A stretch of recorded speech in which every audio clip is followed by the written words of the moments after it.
Godmorgen, Timmy. Det står godt. Ja. Hej, Eva. Hej, Arne.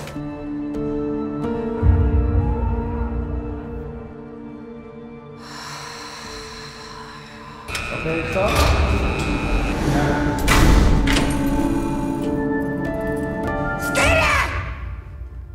Jeg vil gerne flyttes til midt og 0. Tak. Det er en sikret afdeling, det ved du godt, ikke? Ja. Afdelingsleder. 017, der er med.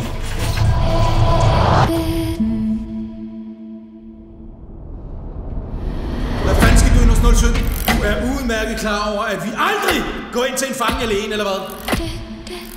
Jeg har 5 cigaretter. Beklager. Du har ikke nogen cigaretter. Handlen observeret. Hvad helt præcist er det, der sker inde i cellen?